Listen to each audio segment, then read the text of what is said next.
مزید ہم آپ کی سمت آ رہے ہیں اور بات ہوئی گزرگاہ کے حقوق کے تعلق سے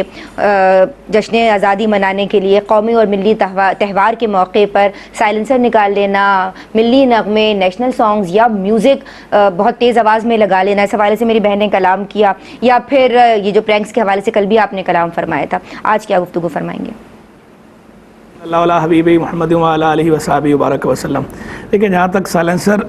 نکال کر اس کی آواز اونچی کرنے کی بات ہے یا میوزک کی بات ہے، تو اول تو یہ ویسے ہی درست نہیں ہے، یعنی کسی دوسرے کو اذیت نہ بھی ہو تو بھی میوزک فی نفس ہی بھی درست نہیں، میوزک جائز نہیں ہے۔ دو آوازوں کے بارے میں باقاعدہ حدیث مبارک میں فرمایا گیا ہے، صوتانی ملعونانی فی الدنیا والآخرہ، کہ دو آوازیں دنیا و آخرت میں ملعون ہیں۔ تو آگے وہ دو آوازوں کی تفصیل بھی بیان فرمائی گئی ہے، فرمایا مزمار عند نعمہ و رنہ عند مصیبہ، کہ خوشی کے وقت، نعمت ملنے کے وقت